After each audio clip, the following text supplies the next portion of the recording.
You are watching cycleCruza's all-in-one motorcycle channel. Subscribe today. Hypersports.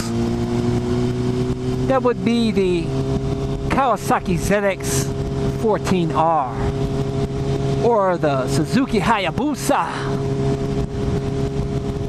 And some of you guys have asked me, is that going to be the next bike that I step up to, since now that I have the Fireblade? Do I want to step up to that next power class? And my answer is absolutely no.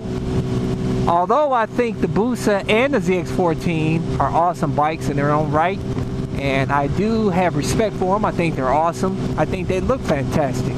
You know, it's awesome that they have a lot of power. They have a lot of street presence. You know, they're good-looking bikes. But, you know, what my preference is, you have to understand that we all have our own preferences. You know, everybody's not the same. And my preference for a bike is a light bike first and foremost. And I want a light bike. That's why I enjoy the CBR 600 Dibble. It's only, you know, 410 pound stock. And currently I have the Two Brothers slip-on to make it, actually it's sitting probably about just a tick over 400 pounds. And you know, I love a light bike that I can throw around, but it's still powerful. And that's why I like the 600 and the 1000, because, you know, the Fireblade is light in its own right, you know, with the stock pipe removed.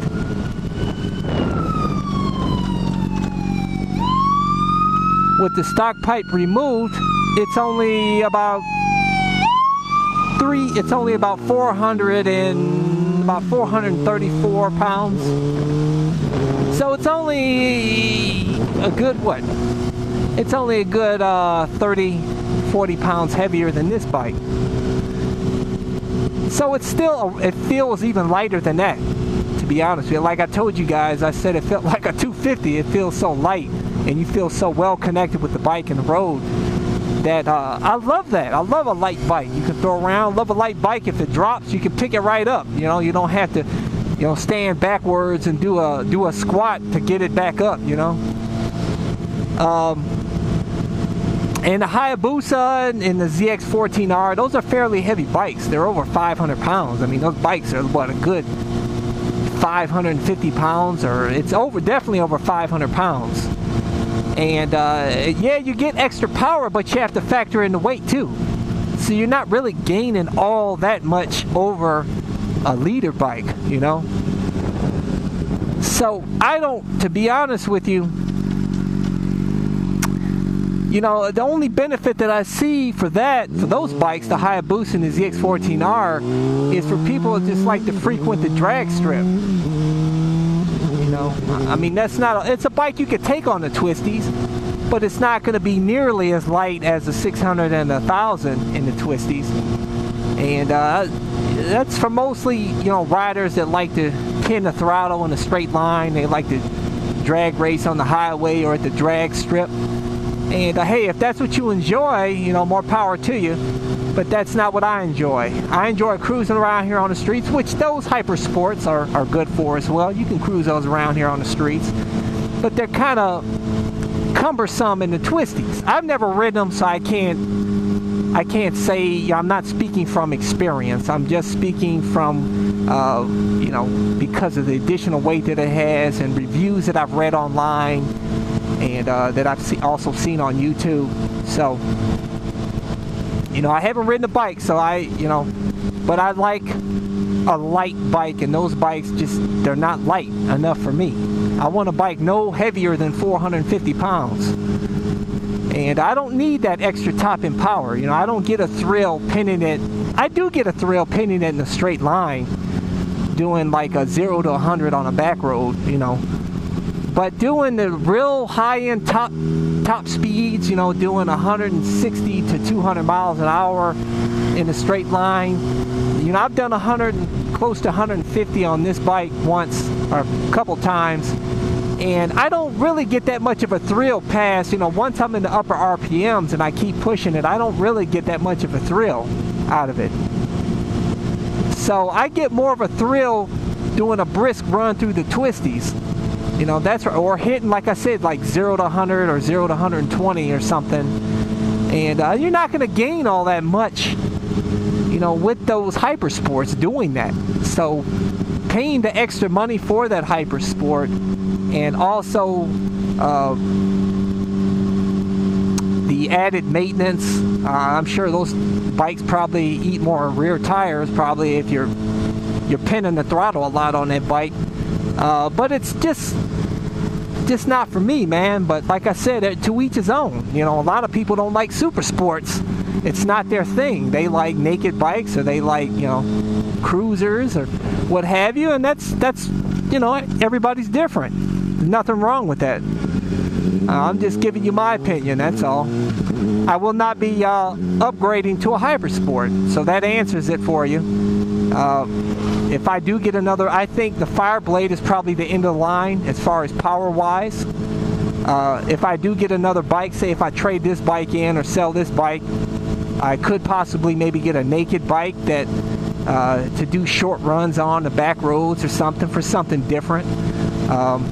Like I told you guys, I think naked bikes are awesome. It's just that they're not really good for you know, long highway trips, because you don't have the fairings, and your neck usually takes the brunt of the force of the wind and just wears you down. And but that's, you know, like I said, I'm going to keep more than one bike, so I always have a super sport. So having an extra naked bike to just throw out here on the back roads, doing some short runs, maybe hour runs, you know, on occasion, yeah, that's cool, man. So that may be something I'll do in the future. But that's, you know, or I may get like a custom Harley or something. Who knows, man? You know, I may wake up one day and just say, hey, man, I want, you know, who knows? I may want to get a chopper or something to add to the garage. But the Super Sport stays, I tell you that. There's going to be at least one Super Sport in the garage, you know.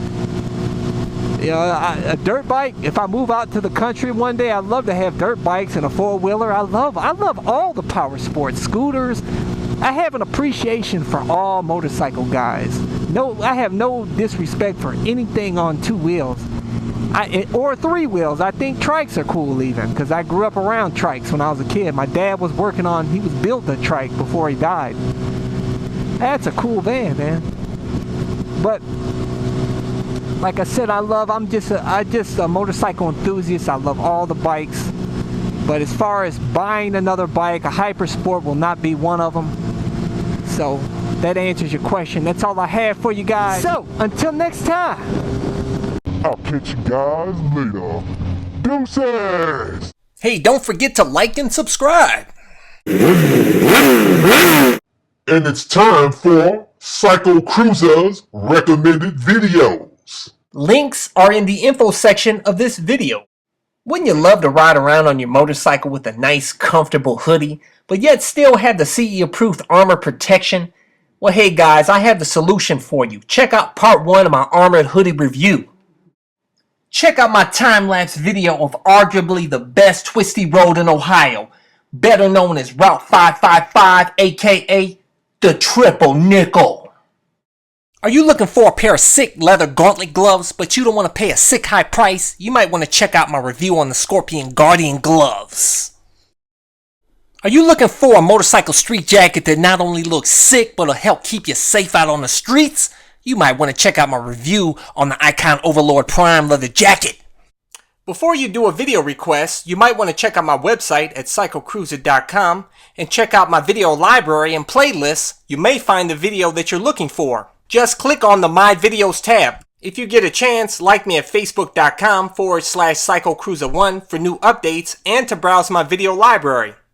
Hey, I'm on Instagram now, so if you get a chance, follow me at instagram.com/cyclecruza.